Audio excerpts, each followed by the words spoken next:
Chapitre 1. Une note à la fête.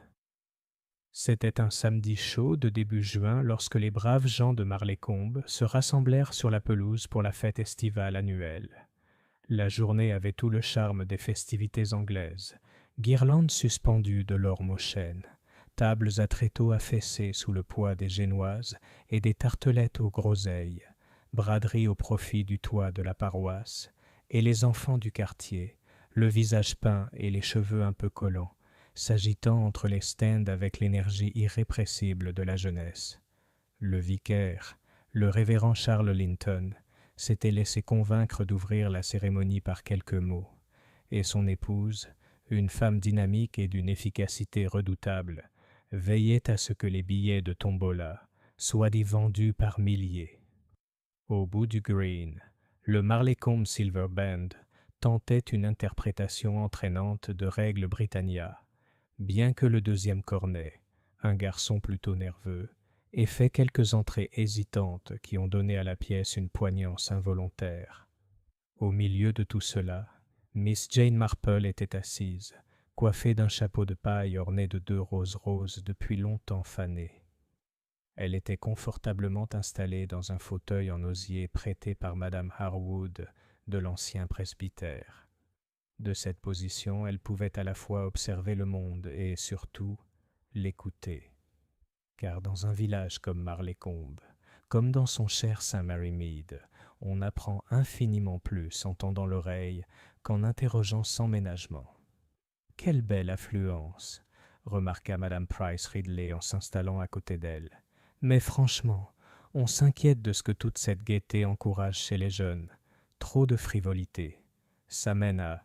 Eh bien, vous savez. » Miss Marple sourit faiblement, ses yeux pâles se portant vers une ribambelle de filles en robe blanche qui riaient du cocotier. « La jeunesse, dit-elle doucement, a tendance à être frivole, mais j'imagine qu'elles ne subiront aucun mal sous l'œil vigilant de Marlécombe. » Madame Price Ridley renifla. « Vous êtes toujours si charitable, Miss Marple. J'aimerais partager votre optimisme. » À cet instant, la première bizarrerie de la journée se produisit. De l'ombre fraîche de la salle des fêtes, dont les portes étaient grandes ouvertes pour la fête, s'éleva un son de musique. Non pas l'enthousiasme cuivré de l'orchestre, mais les notes délicates et bien posées d'un piano. Un air doux et mélodieux, joué avec émotion, sinon avec une précision absolue.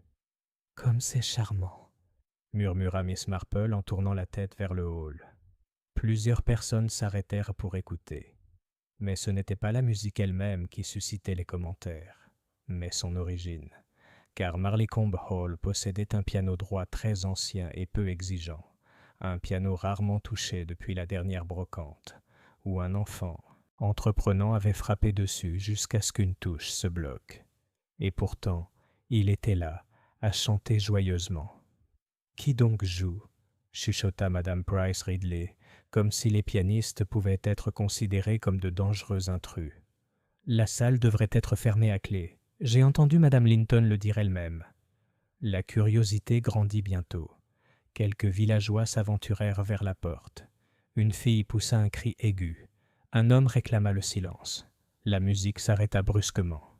Puis, avec une soudaineté effroyable, la fête perdit tout son éclat. Car sur le seuil de la salle, encadré par l'ombre et le soleil, se tenait le jeune Harold Sims, le visage rougeau et blême. « Il y a un homme là-dedans, » balbutia-t-il, allongé près du piano. Mort. Un frisson de stupeur parcourut la pelouse.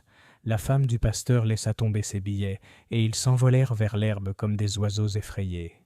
L'orchestre cessa de jouer au milieu de la mesure. Les villageois se précipitèrent vers la salle, leur curiosité et leur horreur luttant pour la suprématie. Miss Marple se leva lentement, l'expression posée, mais le regard perçant. Elle avait déjà vu de tels moments. L'effondrement soudain de la vie dans la mort, le recul instinctif de la foule suivi de son irrésistible désir d'en savoir plus. Ses petites mains gantées soigneusement jointes, elle se laissa entraîner avec la foule. Dans la salle, l'air était plus frais, imprégné d'une légère odeur de cirage et de bois humide. Le piano était adossé au mur du fond, ses touches exposées comme une rangée de dents. À côté, affalé sans élégance sur la moquette usée, un homme était allongé. Ses traits étaient inconnus à la plupart des personnes présentes. Un étranger parmi eux. Son costume sombre était légèrement usé, ses cheveux grisonnant aux tempes, et sa main droite tendue avec raideur vers l'instrument, comme pour une dernière note. Le médecin du coin, appelé en toute hâte depuis l'étal de gâteau, se pencha pour l'examiner. Au bout de quelques instants, il leva les yeux et secoua gravement la tête. Bien mort. Il n'y a pas longtemps, je dirais. Une crise cardiaque ? Suggéra Madame Linton en serrant ses perles. Le médecin fronça les sourcils. C'est possible. Mais je n'aime pas ça. Il y a des marques ici. Il fit un geste discret vers la gorge de l'homme. Un murmure parcourut les villageois rassemblés, les ragots prenant déjà racine. Miss Marple, un peu à l'écart, contemplait la silhouette immobile. Son regard s'attarda sur la main écartée, le revers froissé, l'angle curieux de la tête. Elle ne pensait pas à la mort en général, elle n'y était pas étrangère, mais à la manière dont elle avait péri, et à la particularité d'un piano qui apparemment avait joué tout seul. Et bien qu'elle ne dise rien à voix haute, une petite voix en elle parlait avec une certitude, tranquille. Ce n'était pas un accident. Chapitre 2.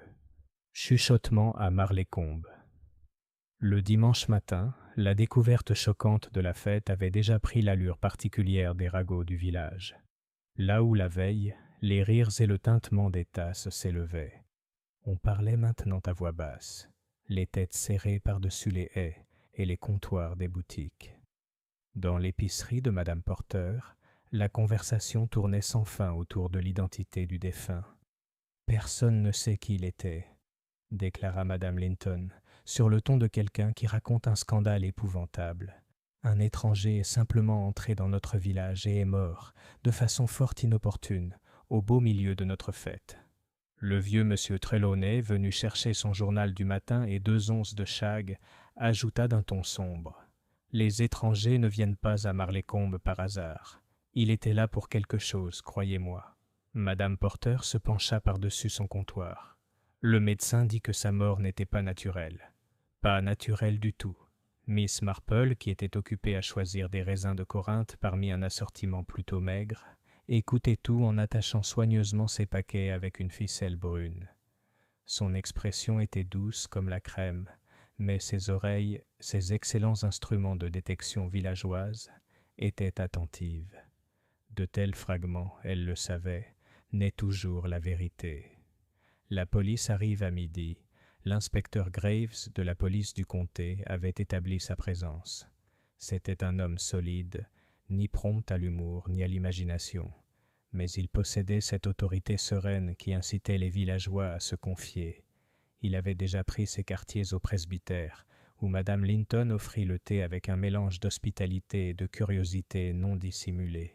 « Poison », a-t-il dit, d'un ton qui laissait entendre que ce n'était qu'une possibilité, et non une certitude. Il nous faudra une autopsie en bonne et due forme. Les villageois, cependant, s'emparèrent du mot avec délectation. Poison. La plus insidieuse des armes anglaises, digne d'un village aussi paisible et charmant que Marlécombe. Cela conférait à l'affaire un prestige redoutable. La spéculation prend racine. Le soir, les débats s'étaient divisés en 2 théories dominantes. L'homme était une sorte de criminel en cavale, accablé par ses méfaits passés. Cette idée était particulièrement populaire auprès des jeunes, qui adoraient imaginer des cambrioleurs franchissant les murs des jardins. Il avait été attiré à Marlécombe par l'un des habitants, dans des circonstances des plus déplaisantes. Cette suggestion était formulée à voix basse, généralement avec un regard significatif vers l'un ou l'autre des habitants les plus excentriques du village. Madame Price Ridley déclara que c'était bien beau d'organiser des fêtes et des brocantes, mais on ne sait jamais quel genre d'individu on attire. Madame Harwood insista sur le fait qu'elle avait déjà vu cet homme, même si, pressée de questions, elle ne put préciser où. Miss Marple sirotait simplement son thé, le regard pensif. De son côté, elle se souvenait de la faible odeur qui régnait dans le hall lorsqu'elle était entrée après la fin de la musique. Ni de cirage, ni de cire de bougie, mais quelque chose de légèrement chimique, comme une teinture conservée sous clé. Miss Marple observe. Ce soir-là, assise dans son petit jardin de cottage à Rose Lane, elle tricotait tranquillement tandis que le crépuscule s'épaississait. Aux yeux de tous, elle était l'image même de la tranquillité familiale. Mais son esprit était occupé à organiser ses impressions. Les vêtements de l'homme, de bonne qualité mais mal repassés. Ses mains, pas celles d'un ouvrier, mais pas tout à fait celles d'un gentleman non plus. Le piano qui jouait si curieusement jusqu'à son interruption. Qui en effet s'y était assis avant sa mort. Elle savait que les villageois étaient tellement concentrés sur l'étranger qu'ils avaient négligé l'évidence. Celui qui était au piano devait également être dans le hall au moment critique. Et Miss Marple, qui avait appris depuis longtemps que la nature humaine se répétait dans les plus petits détails, retournait tranquillement dans ses souvenirs de schémas similaires qu'elle avait observés autrefois, à St. Mary Mead, à Market Basing, et même dans une pension de famille londonienne des années auparavant. Car si la vie lui avait appris quelque chose, c'était que le meurtre, comme l'amour, répondait aux plus anciens motifs humains. Et déjà, elle soupçonnait qu'à Marlécombe, ces motifs s'agitaient. Chapitre 3. Les plus petites choses. L'inspecteur Graves mena son enquête avec la patience méthodique d'un homme qui faisait confiance aux procédures officielles. Le lundi matin, il avait déjà interrogé un bon nombre de villageois et semblait satisfait des progrès accomplis. Pourtant, les villageois eux-mêmes étaient impatients, avides de drames, de spéculations et de confirmation de leurs plus sombres soupçons. À Marlécombe, comme dans n'importe quel village, ce n'était pas seulement la présence de la mort qui suscitait l'enthousiasme, mais le sentiment que son voisin pouvait en savoir un peu plus que soi-même. L'étranger identifié, à la Crown, l'auberge locale, les conversations tournaient autour de l'identité du défunt. L'aubergiste, M. Gibbons, affirmait n'avoir jamais vu cet homme auparavant. Pourtant, la femme de chambre, la jeune Elsie Parker, douée pour la broderie et les ornements, déclarait se souvenir de lui assis au fond de la salle par un soir pluvieux de printemps. « Il avait un carnet, vraiment, » dit-elle à Madame Harwood avec une grande solennité. Il n'arrêtait pas de griffonner dedans, comme si de rien n'était. Il n'a commandé qu'une demi-teinte de bitter. Cela, répété une douzaine de fois, s'est transformé en une certitude que l'homme était un journaliste, ou peut-être un détective, ou même un espion du gouvernement. Les conclusions de l'inspecteur Graves. L'inspecteur Graves, lors de ses interrogatoires, s'est montré plus prosaïque. Il a retrouvé dans ses poches un billet de train aller-retour pour Paddington, un portefeuille en cuir usé contenant quelques livres et une carte de visite à son nom. Monsieur Charles Denham. Il n'y a pas grand-chose à retenir, admit Graves au vicaire, autour d'un thé que Madame Linton avait insisté. Mais Paddington est un début. Scotland Yard saura s'il est porté disparu. Denham, songea le révérend Linton, je n'ai jamais entendu un nom par ici. Les observations de Miss Marple. Pendant ce temps, Miss Marple avait tranquillement commencé sa propre enquête, non pas à la manière formelle de la police, mais à la manière du village. Une question ici, une remarque là, une observation mise de côté pour une utilisation ultérieure. Dans la boutique de Madame Porter, elle remarqua une chose curieuse. Le jeune Harold Sims, celui-là même qui avait découvert le corps, s'attardait près des bocaux de charlatans, mais son visage, habituellement radieux et enthousiaste, était pâle et troublé. « Tu as été très courageux, Harold, » dit gentiment Miss Marple. « Tu as couru chercher de l'aide si vite. » Le garçon se traîna. « Je ne voulais pas regarder, mademoiselle. Je voulais juste voir qui jouait. » Mais il ne jouait pas. Il ne jouait pas du tout. « On ne jouait pas, » répéta doucement Miss Marple. Harold jeta un coup d'œil autour de lui, puis baissa la voix. La musique continuait quand je suis entré. Mais il n'était pas au piano. Il était allongé là, comme je l'ai dit. Et quand tout le monde est arrivé, la musique s'était arrêtée. Miss Marple le regarda pensivement. C'est très intéressant, Harold, vraiment très intéressant. Un aperçu de la peur. Plus tard dans la journée, mademoiselle Marple rendit visite à madame Price Ridley, qui habitait une élégante maison en briques rouges avec un jardin de roses taillé avec une précision militaire. La dame était profondément indignée. « Quand on pense qu'une chose pareille peut arriver ici, » s'exclama-t-elle, « c'est toutes ces absurdités modernes. La télévision, les voitures, les femmes en pantalon. Ça attire les mauvaises personnes. » Miss Marple, qui avait appris à ne jamais contredire madame Price Ridley, hocha la tête avec sympathie. Mais son regard, derrière ses lunettes, remarqua un détail que l'autre femme avait négligé. Un bout de papier, carbonisé sur les bords, traînait dans la cheminée. Peu de gens allumaient des feux en juin. Pourtant, voici la preuve qu'un feu a été récemment éteint. Miss Marple remarqua plutôt les roses, mais dans son esprit, le papier restait là, ces fragments portant peut-être des mots que quelqu'un ne souhaitait pas conserver. Premier fils. Le soir, elle était de nouveau assise dans sa chaumière, tricotant un rang bien net de laine bleue. Ses pensées s'organisaient avec autant de soin que ses mailles. Harold entendait de la musique même lorsque le mort n'était pas au piano. Quelqu'un se trouvait dans cette salle, invisible, en train de jouer ou peut-être de remonter une machine. Un papier brûlé à la hâte suggérait quelque chose d'écrit qu'il valait mieux garder caché. Et par-dessus tout, il y avait l'expression qu'elle avait remarquée sur plus d'un visage à Marleycombe. Pas seulement de la curiosité, ni même du choc, mais de la peur. La police pourrait bien rechercher des empreintes digitales, des télégrammes ou des alibis. Mais Miss Marple, avec sa tranquille certitude, commençait à soupçonner que la vérité résidait dans des détails plus subtils. Le souvenir d'un enfant, l'insouciance d'un voisin, un bout de papier détruit trop vite. Chapitre 4. Le mauvais suspect. Mardi matin, Marleycombe était en effervescence. L'inspecteur Graves avait procédé à une arrestation. L'identité du malheureux homme découvert à côté du piano, et M. Charles Denham, n'était plus en cause, du moins pas pour la police. L'inspecteur avait décidé que la mort de Denham s'expliquait de la manière la plus simple possible. Il avait été attiré au village par un habitant, et ce même habitant l'avait assassiné. Le village accueillit la nouvelle avec autant de soulagement que de satisfaction. Car quoi de plus rassurant qu'une arrestation rapide? Un nom à associer à des craintes murmurées, un coupable qu'on pouvait désigner du doigt de l'autre côté de la table. L'arrestation l'accusé n'était autre que M. Lionel Calthorpe, organiste à St. Andrews et célibataire d'un tempérament plutôt nerveux.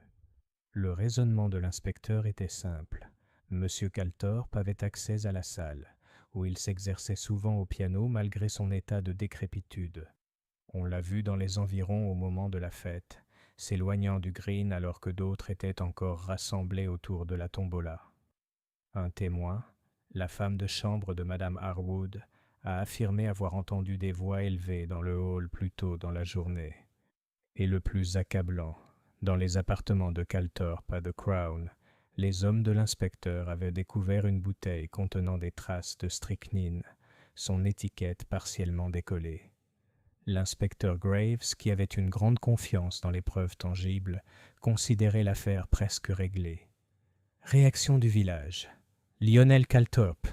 annonça Madame Price Ridley à quiconque était à portée de voix au bureau de poste. « Eh bien, j'aurais pu le leur dire. Toujours bizarre, celui-là. De la musique à toute heure, marmonnant pour lui-même, et jamais de conversation sérieuse à l'Institut des femmes. » Madame Harwood n'était pas d'accord. « C'est un gentleman, malgré ses bizarreries. Je ne peux pas croire qu'il aurait assassiné un homme de sang-froid. Il doit y avoir une erreur. Mais les ragots sont comme la fumée. Ils s'accrochent, s'enroulent, se propagent. » Bientôt, même ceux qui défendaient N. Calthorpe ne purent s'empêcher de se remémorer des moments étranges. Un regard absent pendant un cantique, une colère trop vive lorsqu'on le corrigeait. Le doute de Miss Marple. Miss Marple, quant à elle, écoutait tout le monde avec sa patience habituelle. Pourtant, ses yeux pâles étaient troublés, Le dossier de l'inspecteur, malgré sa netteté, semblait erroné. Elle avait rendu visite à M. Calthorpe à plusieurs reprises lorsqu'il venait à l'église pour demander des fleurs ou solliciter des souscriptions pour la collecte d'orgue. Il était timide, certes, excentrique, assurément, mais elle n'avait rien remarqué chez lui de malicieux ou de violent. Sa nature était tout autre. Il était enclin au frémissement nerveux plutôt qu'à une cruauté résolue. De plus, 2 petits points la taraudaient l'esprit. Le piano. Harold avait insisté. Le mort n'était pas à l'instrument lorsque la musique avait retenti. M. Calthorpe aurait-il pu imaginer une telle supercherie? Elle en doutait. Il n'était pas doué en mécanique. Le poison. La strychnine était un poison terrible et violent qui laissait des traces indélébiles. Miss Marple se souvenait des paroles du médecin à l'entrée, des marques à la gorge. Ce n'étaient pas les effets de la strychnine. Miss Marple avait déjà vu de telles choses. À Market Basing, un cas d'empoisonnement mal attribué avait autrefois dissimulé une mort tout autre. Elle s'en souvenait parfaitement. Une conversation tranquille.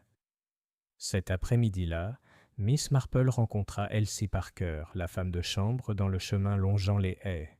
La jeune fille, elle était pâle, le regard nerveux. « C'est une affaire terrible, n'est-ce pas, Elsie ?»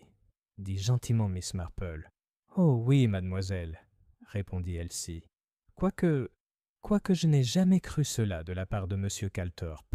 Il me parlait toujours gentiment. » Elle hésita, puis ajouta. « Un autre monsieur a demandé des nouvelles de M. Denham. Il est arrivé il y a une semaine, avant tout cela. Un grand homme moustachu. Il a dit qu'il rencontrait M. Denham ici, à Marleycombe.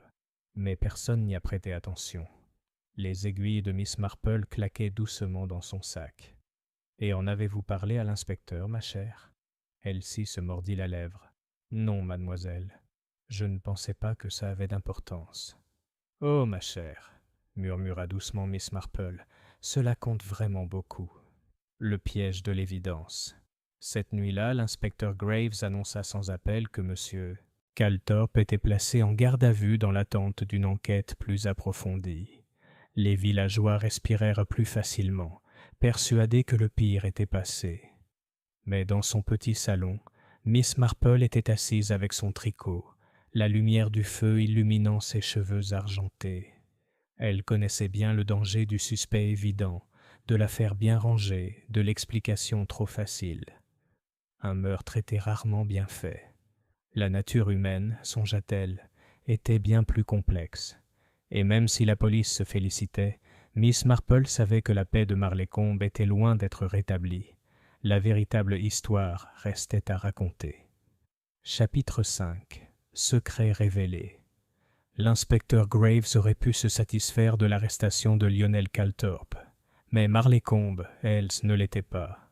Car si l'inspecteur croyait l'affaire parfaitement résolue, les villageois, comme ils le pensaient, ne pouvaient s'empêcher de fouiller davantage dans les affaires de leurs voisins. Et cette indiscrétion, comme Miss Marple le savait bien, faisait souvent surgir des vérités longtemps passées sous silence. Le thé du presbytère. C'est au presbytère que la première information fut diffusée. Madame Linton, convaincue que son salon était le lieu idéal pour diffuser les nouvelles, avait réuni un groupe de dames pour le thé. Madame Harwood, Madame Price Ridley et Mademoiselle Marple parmi elles. « Quel dommage pour ce pauvre M. Calthorpe !» dit Madame Harwood d'un ton ferme en beurrant son scone. « Je ne le croirai pas tant que ce ne sera pas prouvé. C'est un bon musicien et un homme honnête, quoi qu'en disent-on les autres. » Madame Price Ridley renifla. « La musique ne garantit pas le caractère, ma chère, et pour ma part j'ai toujours trouvé qu'il y avait quelque chose d'assez louche dans ses manières. » Miss Marple sirota son thé et laissa la conversation se poursuivre. Elle savait depuis longtemps que rien ne révélait plus qu'un groupe de villageoises en pleine débandade. En effet, Madame Linton se pencha bientôt en avant, l'air significatif. « Je tiens de sources sûres, » confia-t-elle, « que M. Denham connaissait bien Marleycombe. Il avait correspondu avec une certaine dame du village, et de façon assez approfondie d'ailleurs. »« Quelle dame ?» demanda sèchement Madame Price Ridley. Les yeux de Madame Linton s'agitèrent, savourant l'instant. Mais Madame Harwood elle-même... L'effet fut électrique. Madame Harwood rougit profondément. « Ma chère Madame Linton, c'est scandaleux. Oui, j'ai connu M. Denham, à un poste tout à fait respectable. Il avait été employé par mon défunt mari il y a des années pour le conseiller sur certains investissements. Il m'a écrit récemment au sujet de l'ancien trust. Rien de plus. » Mais la graine avait été semée, et Miss Marple remarqua les regards échangés entre les dames. Dans un village, une simple protestation d'innocence suffisait souvent à convaincre les autres de leur culpabilité. L'histoire de l'aubergiste. Plus tard dans la soirée, au Crown, M. Gibbons, l'aubergiste, discutait avec un petit groupe de clients. Miss Marple, qui passait avec un colis pour la poste, s'arrêta un instant pour l'entendre. « Et je vous le dis, » insista M. Gibbons, « Denham était déjà venu ici, il y a 3 semaines. Il a posé une foule de questions. À qui appartenait quelle maison, qui possédait quel bien, ce genre de choses. Un curieux, à mon avis. Je suppose qu'il cherchait quelque chose. »« Et a-t-il parlé à quelqu'un en particulier ?» a demandé un client. M. Gibbons baissa la voix. « À nouveau avec Madame Harwood, maintenant que j'y pense. Je suis resté assis avec elle dans le petit salon pendant près d'1 heure. Elle en est ressortie troublée, c'est vrai, même si elle a essayé de le cacher. Ce même phénomène s'est répété dans tout le village avant la tombée de la nuit. La visite de Miss Marple. Le lendemain matin, Miss Marple rendit visite à Madame Harwood au vieux presbytère. La dame l'accueillit avec courtoisie malgré ses manières tendues. « Ma chère, » dit doucement Miss Marple, « ce n'est pas à moi de vous indiscret, mais peut-être pourriez-vous me révéler la nature de votre correspondance avec M. Denham. Le village en fait déjà grand cas, et il est toujours préférable de mettre les choses au clair. » Madame Harwood soupira, les mains jointes. « Très bien, mademoiselle Marple, vous êtes une femme sensée. Mon défunt mari a laissé des affaires pas tout à fait en ordre. Il y avait des spéculations, des affaires avec une entreprise qui a ensuite fait faillite. Monsieur Denham agissait comme agent à l'époque. Il m'a récemment écrit, me laissant entendre qu'il avait découvert des documents susceptibles de restituer une partie de ce qui avait été perdu. Il m'a demandé de le rencontrer en privé. »« Vraiment ?» murmura Miss Marple. « Oui, mais en discutant, j'ai compris qu'il voulait de l'argent, plus que ce que j'étais prête à lui donner. Je le lui ai dit très fermement. Il a semblé mécontent. » Le visage de Madame Harwood s'assombrit et elle ajouta doucement. « J'aurais préféré ne jamais avoir répondu à sa lettre. » Miss Marple réfléchit. En rentrant chez elle sous les tilleuls, Miss Marple réfléchit à ce qu'elle avait appris. Monsieur Denham avait des liens avec Marleycombe, financiers tout au moins. L'argent, comme toujours, était un motif à peser avec soin. Mais il y avait autre chose, un murmure qu'elle avait entendu de la bonne Elsie, à propos d'un homme grand et moustachu qui demandait des nouvelles de Denham. Cette personne n'avait pas encore émergé des questions de l'inspecteur. Où était-il allé? Quel rôle avait-il joué? Et puis il y avait l'affaire du piano, toujours en suspens dans l'esprit de Miss Marple. Un piano ne jouait pas tout seul, ou s'il semblait jouer, il devait forcément y avoir une astuce. Elle s'arrêta près du portail du cimetière, observant les ombres du soir s'étendre sur les pierres tombales. Marleycombe était un endroit calme, mais la nature humaine, la nature humaine n'était jamais calme. Elle était rongée par de vieilles rancunes, des dettes, des désirs et des peurs. Et c'est précisément dans ces choses-là que devait résider, Miss Marple le savait, la vérité sur la mort de M. Denham. Chapitre 6. Le twist. C'était un jeudi gris et agité lorsque Marleycombe se réveilla avec un nouveau scandale. La cloche de l'église avait à peine fini de sonner que la nouvelle se répandit. Il y avait eu un autre incident, la perturbation de l'auberge.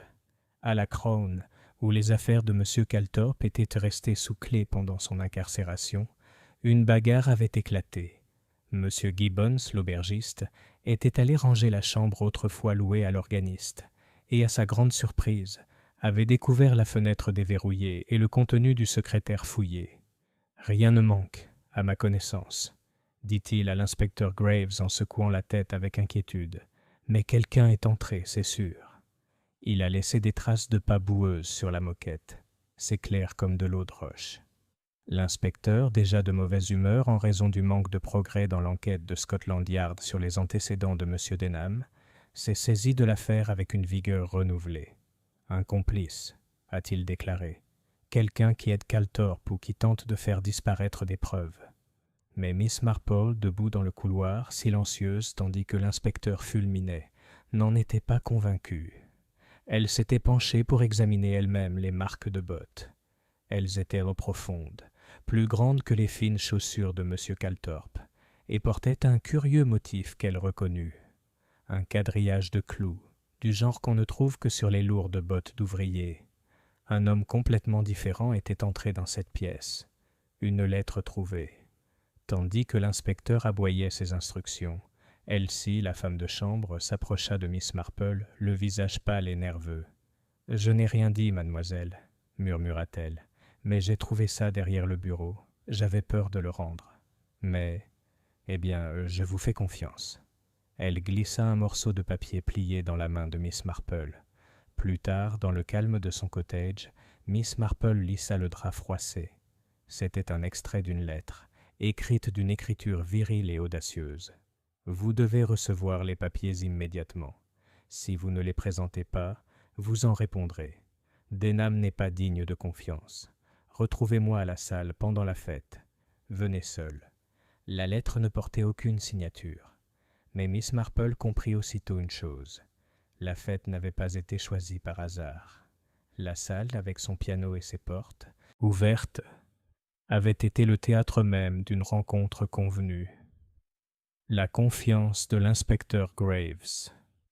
Ce soir-là, l'inspecteur Graves s'adressa à une petite assemblée dans le salon du presbytère, où Madame Linton servit du thé et du gâteau éponge comme s'il s'agissait d'une affaire paroissiale ordinaire. « L'affaire est claire, » annonça-t-il. Calthorpe était de mèche avec Denham pour une affaire douteuse. Un différend a éclaté. Denham a été empoisonné, et maintenant un complice cherche à détruire les preuves. Nous sommes plus près que jamais de boucler l'affaire. La plupart des personnes présentes hochèrent vigoureusement la tête. Les villageois bénéficiaient d'une certaine certitude, et l'inspecteur la leur apporta. Seule Miss Marple était assise avec son tricot immobile sur ses genoux, ses yeux pâles reflétant la lumière de la lampe. Car elle voyait plus que la certitude. Elle voyait des failles là où devrait se trouver la vérité. Le piano encore. Ce soir-là, Miss Marple fit une petite visite dans le hall. La clé avait été laissée à Madame Linton, qui se fit un plaisir de faire plaisir à chère Miss Marple, en lui ouvrant l'entrée pour y déposer des fleurs. À l'intérieur, le piano était tel qu'il était le jour de la fête. Miss Marple était assise devant, les mains posées sur les touches jaunies. Elle en appuya sur quelques-unes. Les sons étaient inégaux, certains brillants, d'autres ternes. Elle remarqua avec intérêt qu'un morceau de ficelle s'était coincé dans le mécanisme et traînait par terre. Elle tira doucement. La ficelle était attachée à une boîte lestée cachée sous l'instrument. Lorsqu'elle la relâcha, les touches émirent un cliquetis discordant, comme si le piano jouait tout seul. Un sourire, faible et sombre, caressa les lèvres de Miss Marple. C'est ainsi que l'illusion avait été créée. Quelqu'un avait voulu que la musique masque une lutte, pour suggérer que Denham était assis à l'instrument alors qu'il ne l'était pas. Une ombre plus profonde. Plus tard, alors qu'elle rentrait chez elle sous la lumière vacillante des lampadaires, Miss Marple réfléchit à la vérité. La mort de M. Denham n'était pas un accident. Elle avait été soigneusement mise en scène, calculée pour tromper. Et s'il y avait une chose qu'elle savait en matière de meurtre, c'était ceci. La mise en scène ne naissait jamais de la panique. Elle naissait d'une intention froide. Quelque part à Marlécombe, derrière un sourire poli et une attitude calme, se trouvait une personne qui avait tout organisé avec une précision épouvantable. Et Miss Marple, les aiguilles à tricoter prêtes pour la rangée suivante, était plus certaine que jamais. Lionel Calthorpe n'était pas cette personne. Chapitre 7. Le piège final commence. L'ambiance à Marlécombe était tendue. Les déclarations de l'inspecteur Graves avaient d'abord rassuré les villageois, mais l'agitation à la Crown et le murmure d'une lettre mystérieuse avaient ravivé les spéculations. Une fois de plus, les ragots se répandirent comme du lierre à travers les haies et les salons de thé. Les regards se portèrent différemment, un peu plus perçants, un peu plus méfiants. Une visite chez le vicaire, Miss Marple, bien que sereine en apparence, avait déjà pris une décision. Elle rendit visite au révérend Linton dans son bureau, où les livres étaient penchés en avant et où flottait une légère odeur de cire de bougie. « Mon cher révérend, commença-t-elle, j'aimerais aider l'inspecteur Graves dans son enquête, à ma façon, discrètement. J'ai observé certains détails, dont l'inspecteur n'a peut-être pas pleinement conscience. » Le vicaire parut surpris, puis amusé. « Ma chère Miss Marple, j'ai appris à ne jamais vous sous-estimer. Que me suggérez-vous ?»« Simplement, dit-elle doucement, que la vérité éclatera si nous laissons les gens parler. Un mot par-ci, une question par-là. C'est remarquable comme les contradictions apparaissent vite. Les êtres humains sont si rarement cohérents. » Le révérend hocha gravement la tête. « Très bien. Mon salon est à votre disposition. » Thé avec Madame Harwood. Le lendemain, Miss Marple invita Madame Harwood, Price Ridley et Linton à prendre le thé au presbytère. Elle-même servit le thé d'une main assurée, son attitude si placide que personne ne soupçonna qu'elle tendait un piège. Madame Harwood, toujours pâle, réitéra son innocence. « Monsieur Denham m'a pressé de lui fournir des fonds. Il voulait de l'argent pour garder le silence sur les affaires de mon défunt mari. C'est tout. » Madame Price Ridley bondit. « Du chantage, alors. Comme je m'en doutais. Bien sûr, certaines femmes sont plus sensibles au scandale que d'autres. » Les aiguilles à tricoter de Miss Marple claquèrent doucement. « Le chantage, oui. C'est un motif très ancien et très dangereux.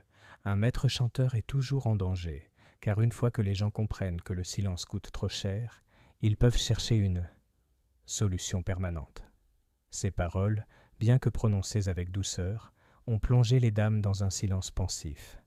Une conversation avec Elsie plus tard dans l'après-midi, Miss Marple retrouva Elsie Parker. La nervosité de la jeune fille était évidente. Elle tordit les cordons de son tablier jusqu'à ce qu'ils se nouvent. « Elsie, dit gentiment Miss Marple, tu as été d'une grande aide. Mais il y a encore une petite chose. Tu as dit qu'un homme grand et moustachu était venu demander des nouvelles de M. Denham. Te souviens-tu de ce qu'il a dit exactement ?» Elsie se mordit la lèvre. « Il m'a demandé si Denham avait pris des chambres à l'auberge. Quand j'ai dit non, il a ri légèrement, comme s'il connaissait déjà la réponse. Il a dit « Il viendra pour la fête, il ne résistera pas. » Puis il s'est dirigé vers le chemin qui mène au presbytère de Madame Harwood. Le regard de Miss Marple s'éveilla. Ce détail collait parfaitement avec la lettre qu'elle avait trouvée. L'homme mystérieux savait que Denham assisterait à la fête et avait planifié cette rencontre avec une intention machiavélique. Préparation silencieuse. Ce soir-là, Miss Marple posa son tricot et écrivit 3 mots soignés, chacun soigneusement formulé pour éveiller la curiosité. Elle invita Madame Harwood, l'inspecteur Graves et Lionel Calthorpe, par l'intermédiaire de son avocat, à assister à une petite réunion au manoir le lendemain soir. Elle formula son message dans les termes les plus innocents, une tentative de reconstituer les événements, afin que tout soit plus clair. Elle savait, connaissant depuis longtemps la fragilité humaine, que le véritable coupable ne pourrait résister à la tentation d'assister lui aussi à l'audience. Les meurtriers, comme tous les menteurs, étaient obligés d'entendre comment leur histoire était racontée. Le calme avant la révélation. Le vendredi soir, la salle de Marlécombe était de nouveau prête. Les guirlandes de la fête avaient été retirées depuis longtemps, mais une légère odeur de cirage persistait. Le piano se tenait dans son coin, silencieux, sa ficelle trompeuse retirée. Miss Marple s'assit en silence, petite silhouette discrète, son sac à tricot à ses côtés. Pourtant, ses yeux brillaient de la certitude sereine de celle qui avait vu la vérité émerger, lentement mais sûrement, de l'enchevêtrement des motivations humaines. Demain, ou peut-être ce soir, le nœud final serait défait, car Miss Marple avait tendu son piège. Chapitre 8. Le piège s'est refermé. La salle de Marleycombe paraissait bien différente à la lumière des lampadaires. Finis les parterres lumineux et les rires de la fête. Un silence régnait sur le parquet, les hautes poutres résonnant faiblement à chaque bruit. Un petit groupe s'était rassemblé à l'invitation de mademoiselle Marple, l'inspecteur Graves, madame Harwood, le révérend et madame Linton, et sous surveillance attentive, monsieur Lionel Calthorpe, pâle et tremblant après ses jours de détention. Miss Marple elle-même était assise près du piano, son chapeau de paille soigneusement posé, les mains jointes sur son sac à tricot. Elle paraissait si petite et effacée qu'on aurait pu croire sa présence sans importance. Pourtant, c'était elle qui dirigeait la soirée, avec des paroles douces et des regards discrets. L'impatience de l'inspecteur « J'espère sincèrement, mademoiselle Marple », commença l'inspecteur Graves, « que cette réunion sera utile. L'homme est déjà en garde à vue et des preuves sont rassemblées. » Miss Marple inclina la tête. « Oui, inspecteur. Et pourtant il subsiste des incohérences. J'ai toujours trouvé qu'en exposant les faits clairement, ces incohérences deviennent éclairantes. » L'inspecteur grogna, mais lui fit signe de continuer. « La reconstruction, samedi après-midi, » dit doucement Miss Marple. On entendait de la musique sortir de ce même piano. Beaucoup pensaient que M. Denham jouait. Pourtant, quand Harold Sims entra, il trouva M. Denham étendu sur le sol, complètement mort. La musique, cependant, continua. Elle effleura l'instrument. Une petite ficelle, une boîte lestée. On peut imaginer de telles choses pour donner l'impression que le piano est vivant alors qu'il ne l'est pas. C'était pour induire en erreur, pour suggérer que Denham est mort subitement en jouant, plutôt que violemment sous la main d'un autre. Un murmure parcourut la pièce. Madame Harwood pressa son mouchoir contre ses lèvres. De plus, poursuivit mademoiselle Marple, Monsieur Denham n'était pas un inconnu ici. Il avait autrefois conseillé monsieur Harwood en matière d'investissement et revenait maintenant pour presser madame Harwood de lui demander de l'argent, la menaçant de scandale si elle refusait. En bref, il se livrait à du chantage. Tous les regards se tournèrent vers madame Harwood. Elle rougit profondément. « C'est vrai, » admit-elle, « mais je jure que je n'ai rien à voir avec sa mort. »« Je vous crois, » dit gentiment Miss Marple, « car si vous aviez des raisons de le craindre, d'autres aussi.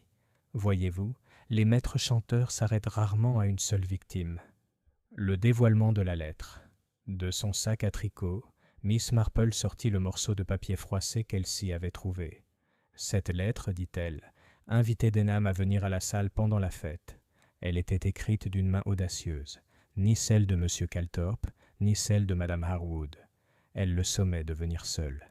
Il obéit, et il mourut.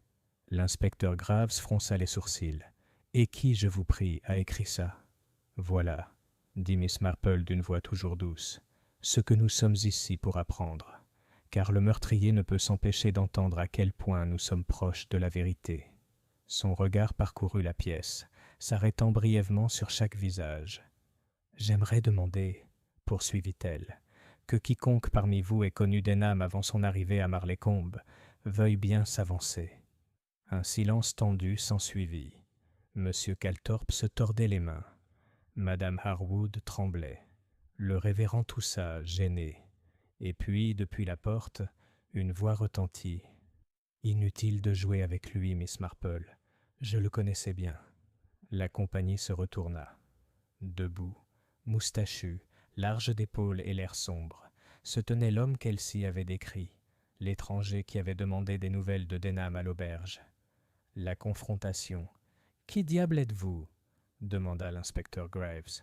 L'homme s'avança, ses bottes résonnant sur les planches. « Henry Fielding, l'ancien associé de Denham. Il m'a escroqué une fois, il a escroqué beaucoup d'entre nous. Je suis venu régler mes comptes. » Le regard de Miss Marple était calme. « Et vous avez réglé le problème par un meurtre. » La mâchoire de Fielding se serra. C'était un parasite, un menteur, un voleur. Il ruinait des vies, et quand j'ai découvert qu'il avait l'intention de tout recommencer, j'y ai mis fin. Des halètements emplirent la salle. L'inspecteur Graves s'avança, mais mademoiselle Marple leva la main. « Un instant, inspecteur. Vous trouverez dans les bottes de M. Fielding les mêmes clous quadrillés qui ont marqué la moquette de M. Calthorpe lors du saccage de sa chambre. Il était venu détruire des preuves qui pourraient le lier aux affaires de Denham, et il a monté ce coup de piano pour dissimuler son crime, espérant que les soupçons se porteraient sur l'organiste qui fréquentait si souvent cette salle. Pour une fois, même l'inspecteur Graves a été réduit au silence. Le filet se resserre, Fielding regarda autour de lui, le regard hagard. L'espace d'un instant, il sembla sur le point de s'enfuir, mais la porte était maintenant gardée, et ses épaules s'affaissaient. « Tu es une vieille femme maligne, » murmura-t-il amèrement. « Trop maligne pour ton bien. » L'expression de Miss Marple resta douce, malgré la fermeté de ses paroles. « Oh non, monsieur Fielding, ce n'est pas de la dureté, juste un peu d'observation. Dans chaque village, il y a des querelles, des jalousies, des petites tromperies. On apprend à en déceler les mécanismes. Le meurtre n'est pas si différent. » L'inspecteur Graves s'avança, cette fois menotté. « Henry Fielding, je vous inculpe du meurtre de Charles Denham. » Et ainsi le piège s'est refermé. Chapitre 9. La révélation finale. La lumière des lampadaires de Marleycombe Hall vacilla, tandis que l'inspecteur Graves arrêtait Henry Fielding, sa moustache hérissée d'indignation, comme si elle pouvait le protéger de la justice. Les villageois, ceux qui avaient été convoqués et ceux qui s'étaient infiltrés une fois la nouvelle répandue, restèrent assis, stupéfaits, dans un silence de mort. Miss Marple, les mains jointes avec élégance, attendit que tous les regards se tournent vers elle. Alors seulement, elle prit la parole, d'une voix douce mais pleine de force. « Le modèle du chantage. Voyez-vous, commença-t-elle. Monsieur Denham était un maître chanteur. C'est une profession extrêmement dangereuse, car elle permet de se faire des ennemis plus vite qu'on ne gagne de l'argent. Il avait déjà contacté Madame Harwood, la pressant de payer son silence sur les investissements de son défunt mari. Mais elle n'était pas seule. D'autres, eux aussi, avaient des raisons de le craindre. Son regard se posa brièvement sur Fielding. « Vous, monsieur Fielding, étiez autrefois l'associé de Denham. Il vous a trahi, a pris votre part et a menacé de vous dénoncer si vous recommenciez sous un autre nom. C'est vous qui avez écrit la lettre, l'attirant ici pendant la fête. Vous saviez que la salle serait ouverte, le piano disponible, et que l'agitation de la journée masquerait vos mouvements. Fielding le fusilla du regard, mais resta silencieux. Le tour du piano, Miss Marple se tourna vers l'instrument à côté d'elle. Elle effleura les touches, et un son discordant retentit. La musique, bien sûr, était un piège. Une ficelle, une boîte lestée. On peut arranger ces choses pour que, lorsqu'on tire dessus, les touches vibrent toutes seules. On a ainsi eu l'impression que Denham jouait assis là, alors qu'en réalité, il était déjà terrassé. Elle marqua une pause. « Voyez-vous, ces astuces ne sont pas conçues pour l'art, mais pour la tromperie. Elles créent une fausse image dès la découverte. Et c'est le jeune Harold Sims, qui parlait en toute innocence d'entendre de la musique quand personne n'était au piano, qui a fourni la clé. » Harold, assis au fond, rougit de fierté. « La manière de mourir quant à la cause du décès, » poursuivit Miss Marple. « L'inspecteur a d'abord pensé au poison. Mais le poison laisse des traces indéniables. Notre médecin a parlé de marques à la gorge. Cela suggérait non pas un poison, mais une strangulation. Un moyen plus direct et bien plus brutal. Monsieur Fielding, dans sa colère, saisit Denham par le cou. Les marques étaient visibles pour quiconque se donnait la peine de les remarquer. Mais le flacon de strychnine retrouvé dans la chambre de M. Calthorpe était une fausse piste, destinée à orienter les soupçons ailleurs. L'inspecteur Graves se tortilla, mal à l'aise. Après tout, il avait basé une grande partie de son enquête sur cette bouteille. La chambre saccagée, le pillage du logement de M. Calthorpe, poursuivit mademoiselle Marple, n'était pas un acte désespéré de dissimulation de la part de l'organiste, mais plutôt une tentative du meurtrier de récupérer une copie de la lettre qu'il avait écrite. Hélas, il a oublié le fragment qu'Elsie avait si judicieusement préservé.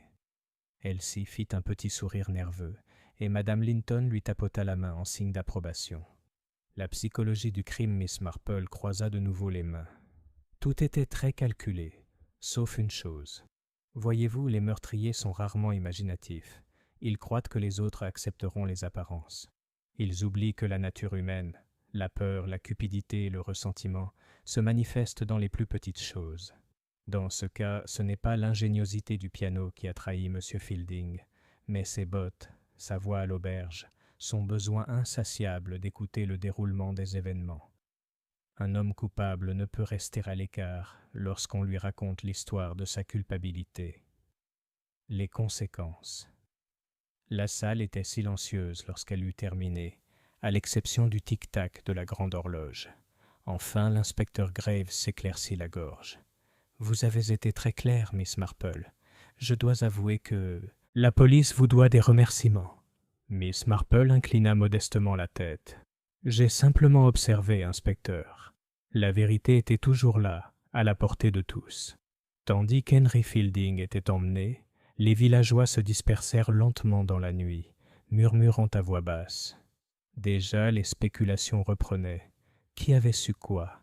Qui avait soupçonné qui? Et qui avait été le plus trompé? Miss Marple s'attarda encore un instant près du piano, la main posée sur les touches usées. « Tant de malice, » murmura-t-elle. Tout ça grâce à un peu de musique. Puis elle prit son sac à tricot et, à pas tranquille, retourna à son chalet sous les étoiles. Chapitre 10. Conséquences à Marlaycombe. L'arrestation d'Henry Fielding jeta une ombre sur Marlaycombe, même si extérieurement la vie reprit son rythme habituel. Le soleil se leva sur les jardins à entretenir, les poules à nourrir et les boutiques à ouvrir. Pourtant, sous l'agitation ordinaire, le village bourdonnait d'une douce réflexion. Les ragots s'installent. Chez l'épicier de Madame Porter, les conversations étaient interminables. « Eh bien, jamais !» déclara Madame Price Ridley, le nez toujours aussi pointu. « J'ai toujours dit que ce ne pouvait pas être le pauvre Monsieur Calthorpe. Trop doux, trop timide. Cet homme a du mal à tuer une guêpe. » Madame Porter, avec son pragmatisme habituel, répondit « Et pourtant, vous m'avez dit la semaine dernière que vous l'aviez toujours trouvé suspect. » Madame Price Ridley rougit légèrement. « On dit ce genre de choses dans le feu de l'action. L'important, ma chère, c'est que Marlaycombe ait été innocenté. C'est un étranger qui a apporté le mal parmi nous, et non l'un des nôtres. » Ainsi, la conscience collective du village fut apaisée. Le mal, semblait-il, était venu de l'extérieur et avait été vaincu. Marlaycombe, à ses propres yeux, était redevenu pur. L'organiste restauré, M. Lionel Calthorpe, fut libéré, désemparé mais profondément soulagé. Lors de la messe du dimanche, ses mains tremblaient en touchant les touches de l'orgue, mais la musique qu'il exécutait était douce, régulière et pleine de gratitude. Nombre de villageois qui avaient chuchoté contre lui louaient désormais son âme douce et sa nature sensible, oubliant leur condamnation précédente. Miss Marple, assise à son banc habituel, observait la scène avec une satisfaction silencieuse. Elle était heureuse que l'homme ait retrouvé sa réputation, même si elle savait que le souvenir du soupçon persisterait comme de la fumée. La résolution de Madame Harwood. Quant à Madame Harwood, elle sortit de cette épreuve plus sobre et plus réservée. Elle confia une fois de plus à Mademoiselle Marple, dans l'intimité de son salon, son intention de mettre enfin de l'ordre dans les affaires de son défunt mari, aussi douloureuses que puissent être les révélations. « Il vaut mieux, dit-elle avec une dignité tranquille, que la vérité soit connue, plutôt que de vivre toujours dans la peur d'un homme comme Denham. » Miss Marple approuva. « Les secrets, observa-t-elle doucement, ont tendance à devenir toxiques lorsqu'ils sont gardés trop longtemps dans l'ombre. Un peu d'honnêteté, même douloureuse, peut être un désinfectant très salutaire. » L'inspecteur Graves réfléchit. Même l'inspecteur Graves, bien que réticent à l'admettre ouvertement, exprima sa gratitude. « Vous avez l'œil vif, Miss Marple, » dit-il d'un ton bourru en la croisant près du portail du cimetière. « J'ose dire que je me serais peut-être égaré sans vos observations. » Miss Marple sourit poliment. « On fait ce qu'on peut, inspecteur, et on a l'avantage de connaître depuis longtemps la nature humaine. Elle se répète dans les moindres détails. Soirée tranquille. Ce soir-là, Miss Marple s'assit de nouveau dans son jardin de cottage. Les rosiers étaient en fleurs, et l'air doux de juin embaumait le chèvrefeuille. Elle reprit son tricot, ses aiguilles claquant doucement dans le crépuscule. Elle songea, non sans une pointe de tristesse, que le mal et la cruauté s'étaient insinués jusqu'à Marleycombe, comme autrefois dans son propre St. Mary Mead. Mais elle savait pertinemment que de telles pratiques ne se limitaient pas aux grandes villes ou aux ruelles sombres. Elles germaient aussi dans les villages tranquilles, nourris par la cupidité, le ressentiment et la peur. Elle trouvait néanmoins du réconfort dans la résilience de la vie ordinaire, dans les enfants qui riaient à nouveau sur la pelouse, dans l'orgue qui remplissait à nouveau l'église de musique, dans le thé et les bavardages qui reprenaient dans les cuisines des voisins. Et ainsi, tandis que l'étoile du soir apparaissait au-dessus des toits, Miss Marple pencha la tête vers son tricot, satisfaite que, pour le moment du moins, la paix de Marleycombe soit rétablie. Chapitre 11. Écho à St. Mary Mead. 15 jours plus tard, Miss Marple retrouvait son environnement familier à St. Mary Mead. Marleycombe, avec sa fête et son piano qui avait joué seul, semblait déjà faire partie intégrante des traditions du village, vouée à être contée et re-racontée autour d'une tasse de thé, brodée de chaque récit, jusqu'à ce que les faits et l'imagination se confondent. Miss Marple elle-même ne manifestait aucune excitation. Elle reprit sa vie quotidienne comme si rien d'extraordinaire ne s'était produit.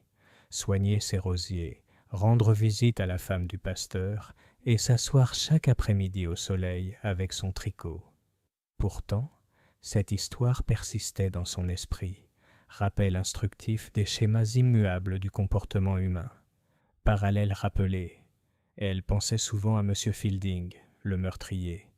Un homme mu non par la passion du moment, mais par un calcul froid et un profond ressentiment. Elle se souvenait d'un autre cas, des années auparavant, où un homme de St. Mary Mead avait dissimulé un petit vol avec la même ruse, se croyant plus malin que ses voisins, pour finalement être trahi par un détail aussi insignifiant qu'un bouton manquant. La nature humaine, songea Miss Marple en enfilant sa laine, est partout la même. Avidité, peur, vanité. Ils peuvent s'habiller différemment, mais l'essence demeure. La visite d'un vieil ami. Un après-midi, sa vieille amie Dolly Bantry lui rendit visite, vive et curieuse, comme toujours. « Eh bien, Jane !» s'exclama Dolly en s'installant lourdement dans son fauteuil. « J'ai entendu dire que tu résolvais encore des meurtres. Franchement, je ne sais pas comment tu fais. Je devrais être terrifiée. » Miss Marple sourit faiblement. « Oh, ma chère, j'ai souvent peur. Mais on apprend que la plupart des choses effrayantes sont simplement le résultat de quelqu'un qui tente de dissimuler une vérité. Une fois qu'on comprend la vérité, la peur s'atténue. » Dolly eut un petit rire. « Je te fais confiance pour le dire comme ça. Dis-moi tout. Y avait-il une histoire d'amour? Un testament secret? Du poison dans la théière ?» Miss Marple raconta l'histoire avec obligeance, avec sa douceur habituelle, tout en omettant certains détails les plus effrayants. Dolly, fidèle à elle-même, s'exclama et haleta à tous les moments appropriés. La vie reprend. Au fil des jours, Miss Marple retrouva son rythme habituel. Les petites choses étaient source de satisfaction, les roses qui fleurissaient plus abondamment que prévu, le facteur qui distribuait ses lettres avec ponctualité, les enfants du village qui jouaient au cricket sur le terrain. Pourtant, au fond, elle portait en elle la profonde conviction que sous la surface paisible de tout village coulaient les courants les plus sombres de la nature humaine. Marleycombe le lui avait rappelé une fois de plus. Le mal n'est pas réservé aux villes obscures ou aux rivages étrangers, mais peut prospérer discrètement dans les haies du plus charmant village anglais. Réflexion de clôture. Par une soirée tranquille, Miss Marple posa son tricot et contempla le jardin baigné par le crépuscule.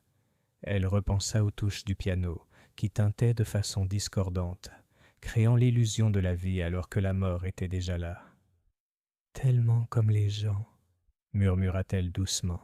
« Il manipule si souvent les apparences pour cacher ce qui se cache en dessous. Mais la vérité, aussi soigneusement dissimulée soit-elle, percera toujours les mystères. Sur ce, elle se leva pour tirer les rideaux, sa petite silhouette évoluant avec une assurance sereine.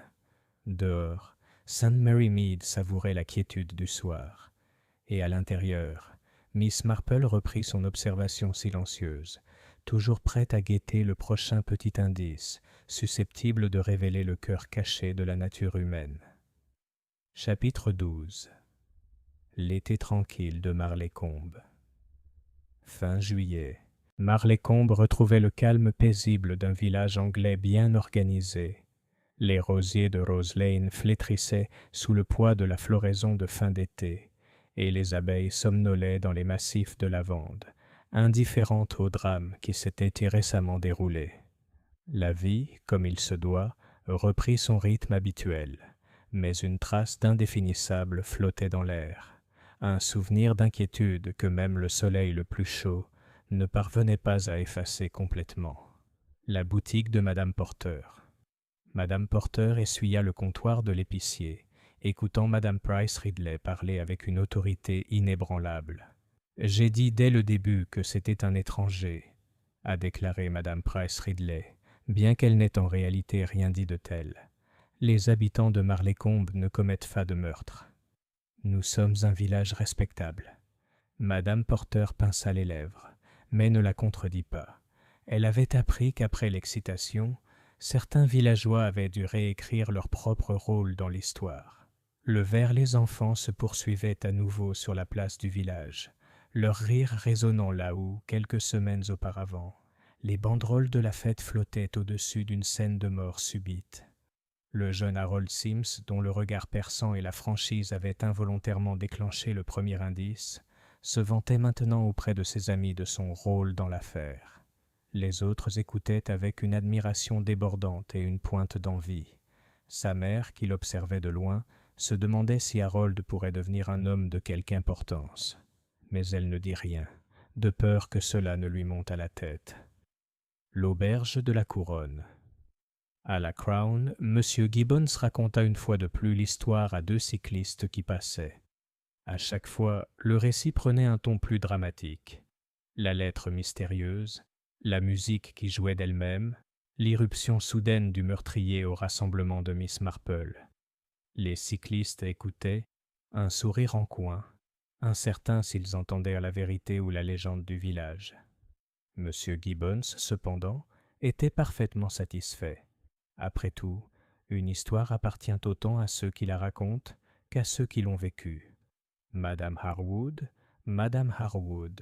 dont la vie avait été assombrie par les menaces de Denham, tint sa promesse de mettre de l'ordre dans les affaires de son défunt mari. Le notaire londonien vint et repartit. Les papiers furent signés. Un accord modeste mais suffisant assura son indépendance. Elle passait désormais plus de temps dans son jardin, son visage toujours marqué par l'inquiétude mais portant une nouvelle stabilité, une fierté tranquille d'avoir affronté le passé sans peur. L'église dimanche, l'orgue a de nouveau rempli l'église de sa musique. Lionel Calthorpe, sans soupçon mais sans souvenir, a joué avec une émotion si intense qu'elle a même fait s'arrêter Madame Linton, d'ordinaire si vive. Certains ont récité son cantique ce matin-là, « Reste avec moi », n'avait jamais semblé aussi émouvant. Quelques membres de la congrégation pleuraient doucement, mais personne n'aurait pu dire précisément pourquoi. Le dernier écho. À la tombée de la nuit, la place du village était paisible sous un ciel violet. On n'entendait que le bruissement des feuilles et le chant lointain d'un engoulevent. Marlécombe avait survécu à ces affres de l'obscurité. Pourtant, ceux qui avaient assisté au drame, ceux qui avaient dû ressentir l'irruption brutale et soudaine de la mort dans leur douce existence, n'oublieraient de pas de sitôt la leçon qu'il contenait. La nature humaine, avec toutes ses passions et ses défauts, peut se cacher derrière le plus poli des sourires. Et quelque part au-delà des haies, dans une paroisse voisine, une dame âgée, sensible à la fragilité humaine, reprenait son tricot en silence. Miss Jane Marple, qui avait une fois de plus démontré que même les villages les plus tranquilles peuvent receler les secrets les plus profonds, serait sans doute prête à la prochaine note discordante qui viendrait troubler la vie villageoise anglaise. Chapitre 13. Écho d'automne. Dès les premières semaines d'octobre, Marlécombe baignait dans la douce lumière du début de l'automne. Les haies étaient chargées de cynorrhodons écarlates et de prunelles sombres, et l'air portait la faible fumée des feux de joie lointains. Les violents événements de l'été étaient devenus un souvenir vaguement oublié, comme si le village lui-même avait discrètement tiré le rideau sur son propre drame troublant. Conversation changeante. Dans la boutique de Madame Porter, la conversation était revenue, comme toujours, sur le prix du charbon et la rumeur d'une pénurie de pétrole. Pourtant, de temps à autre, le nom de Denham se glissait encore dans la conversation comme un courant d'air inattendu traversant une porte close. « Difficile de croire que cela ne fait que quelques mois, » remarqua M. Trelawney en récupérant son journal du matin. « Ça paraît plus long, comme une histoire racontée sur le village de quelqu'un d'autre. » Madame Porter hocha la tête. « Oui, et tant pis pour ce souvenir, même si je me demande parfois si nous en avons vraiment tiré des leçons. » Monsieur Trelawney grogna, plia son journal sous son bras et sortit dans la brume. Des vies reprennent, mais changent.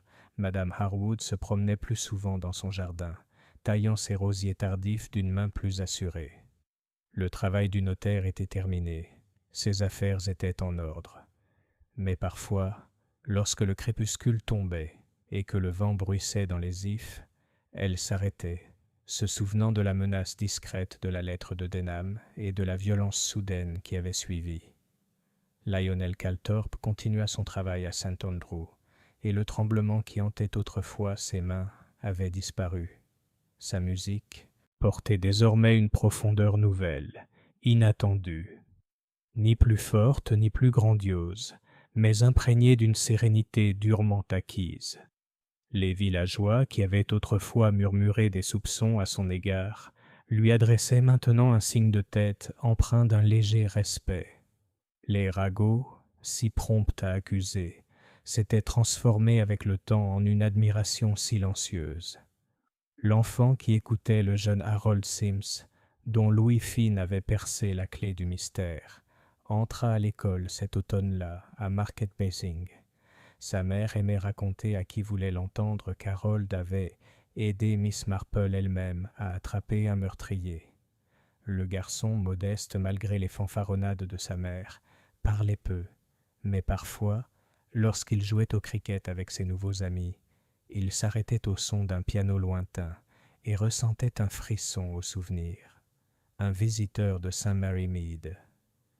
Par une fraîche matinée d'octobre, une silhouette familière réapparut à Marlécombe. Miss Jane Marple, arrivant par le train matinal avec son sac à main soigné et son manteau confortable. Elle était venue, expliqua-t-elle, simplement pour rendre visite à des amis et voir comment le village se portait. Autour d'un thé au presbytère, elle écouta avec un sourire tendre Madame Linton raconter les derniers petits triomphes et tribulations de la paroisse. De nouvelles nappes d'autel, une petite dispute dans la chorale, le gel précoce qui menaçait les dahlias.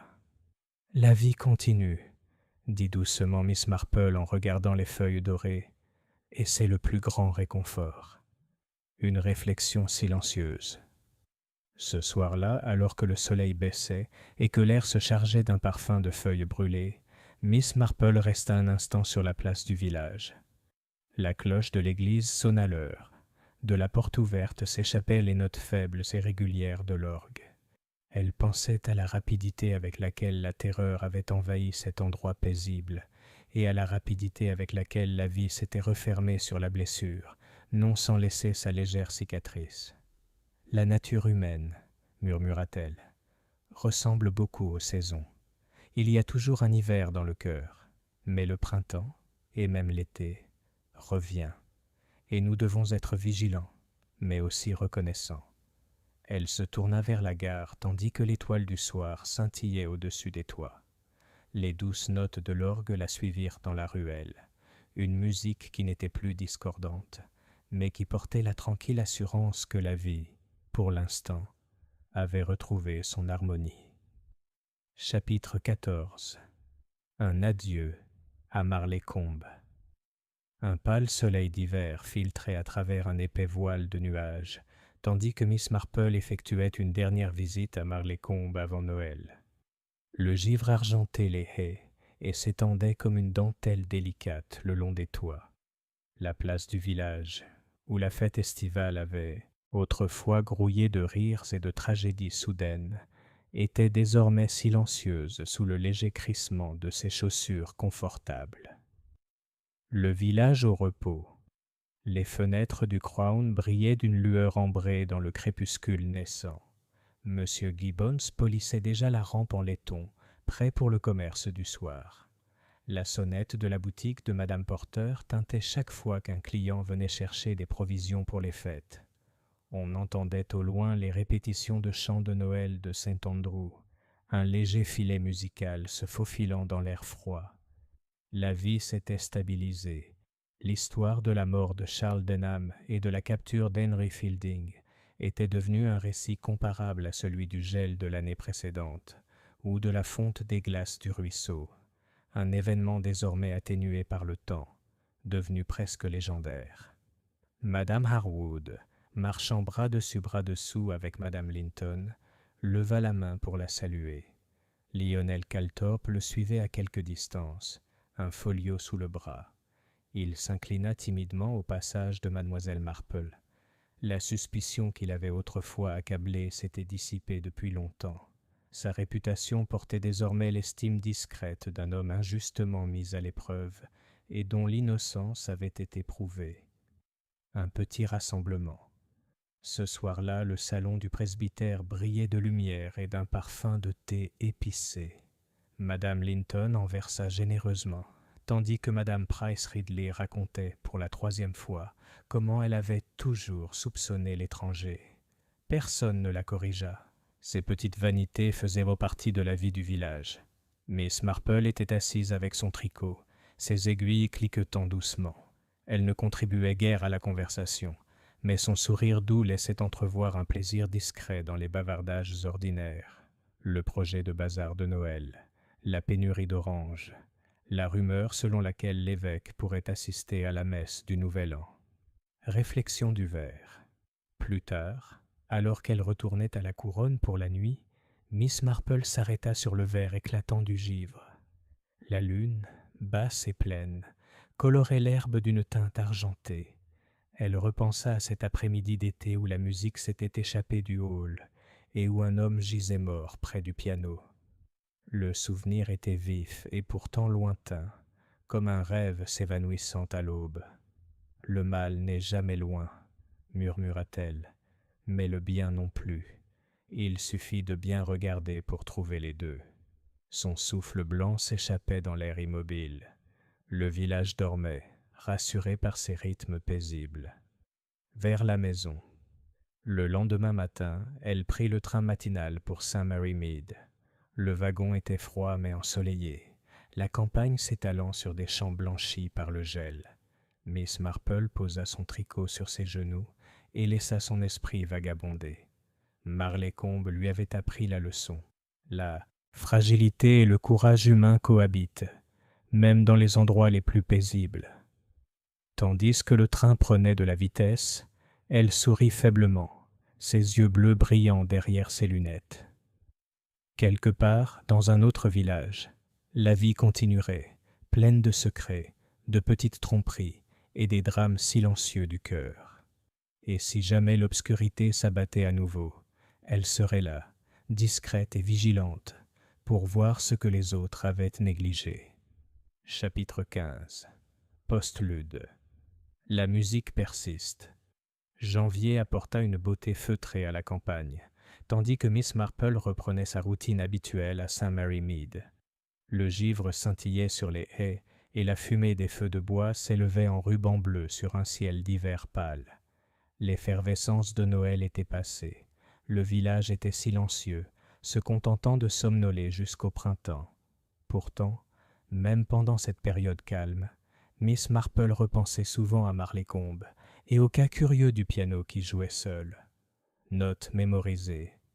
Parfois, alors qu'elle était assise près du feu du salon avec son tricot, quelques barres de Reste avec moi, l'hymne que Lionel Calthorpe avait interprété après sa libération, lui traversaient l'esprit sans qu'elle le veuille.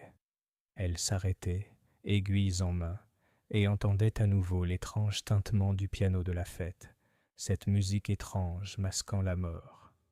Avec quelle rapidité la terreur avait jailli d'un son si simple, avec quelle rapidité aussi la vie ordinaire avait repris ses droits.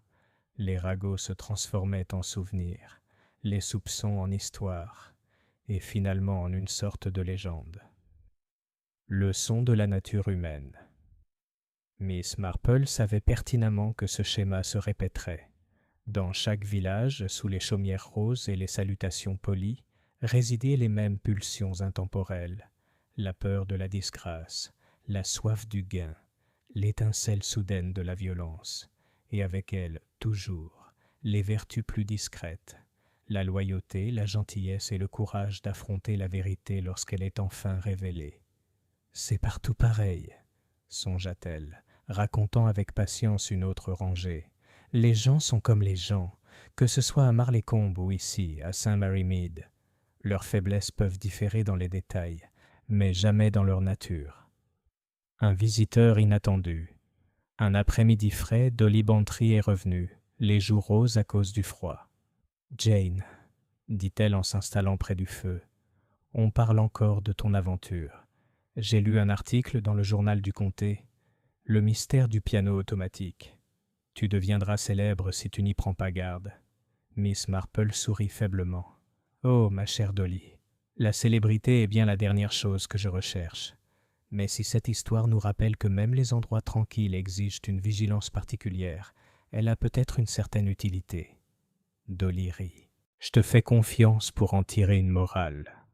J'aurais dû me contenter du drame. » La montre durable. Ce soir-là, après le départ de Dolly, Miss Marple tira les rideaux et contempla un instant le ciel hivernal. Des étoiles brillaient, froides et brillantes, au-dessus du village endormi. Quelque part, au loin, un chien aboya. Quelque part, dans un autre coin d'Angleterre, d'autres vies s'acheminaient vers leur propre petit drame. Miss Marple retourna à sa chaise, son tricot confortablement posé sur ses genoux. Elle ne se considérait pas comme une chasseuse de crimes. Elle pensait seulement aux schémas de la nature humaine, des schémas qui se répétaient avec une inéluctabilité silencieuse, et qu'elle, avec son œil perçant et doux, serait toujours prête à repérer. Le feu crépitait doucement, et elle se pencha à nouveau sur son travail. La musique de Marleycombe s'est estompée, mais sa leçon a perduré. Et Miss Marple, comme toujours, continua de surveiller silencieusement. Chapitre 16. Un épilogue d'hiver. Fin février, l'hiver s'était adouci à la campagne. Çà et là, des perce-neige perçaient le terreau des feuilles en modestes touffes, et les premières pousses timides des jonquilles tremblaient dans la brise fraîche. Saint-Mary-Mead somnolait sous un ciel d'étain, ses chaumières respirant la fumée et le confort, le pire du froid étant déjà passé. Une lettre de Marleycombe. Un matin, Miss Marple reçut une enveloppe soignée, couleur crème, portant le cachet de la poste de Marleycombe. Elle l'ouvrit à sa table de petit déjeuner, où la théière en argent fumait agréablement à côté d'un plat de marmelade. La lettre était de Madame Harwood. « Ma chère Miss Marple, nous pensons souvent à vous, et parlons de vous encore plus souvent. Marleycombe est en paix, et nous avons suivi vos conseils à la lettre. Mes affaires sont enfin en ordre, et je dors mieux grâce à cela. La musique de Lionel n'a jamais été aussi belle.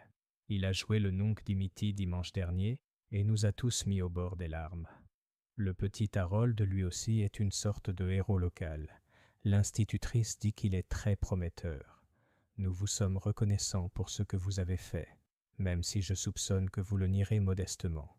Si jamais vous souhaitez des vacances tranquilles au printemps, sachez que vous serez accueillis ici comme nos amis les plus chers. Avec affection et remerciements, Clara Harwood, Miss Marple, sourit faiblement, son regard s'adoucissant. Elle plia la lettre et la plaça près de la théière. Une douce réflexion. Plus tard, alors qu'elle faisait sa promenade habituelle le long du chemin, l'air conservait ce léger changement, presque imperceptible, qui annonce le tournant de l'année. Les haies étaient encore nues, mais la terre sous elle sentait vaguement le renouveau. Elle pensa à Marlécombe, sa fête, sa musique, sa rencontre soudaine avec la mort. L'histoire était déjà entrée dans la légende locale. L'été prochain, elle serait racontée avec un brin plus dramatique, un peu moins de faits. Cela aussi était dans la nature humaine. Les gens aiment tellement les bonnes histoires, murmura Miss Marple, la pointe d'amusement dans sa voix tempérée par une compréhension tranquille. La constance du changement. De retour dans son salon, elle déposa la lettre sur la cheminée et s'installa avec son tricot. Dehors, un merle lança une phrase hésitante, un chant annonçant le lent réveil de la saison. Le monde finirait toujours par tourner de la tragédie à la vie ordinaire. Elle le savait. Et quelque part, dans un autre lieu paisible, un autre modèle d'avidité, de peur ou d'amour caché commencerait à se tisser. La nature humaine ne changerait jamais, ni le besoin d'un œil vigilant et d'un cœur patient. Miss Marple ramassa ses aiguilles. Le feu crépita et les premiers personnages virevoltèrent dans le jardin. La vie, comme la musique, continue de jouer.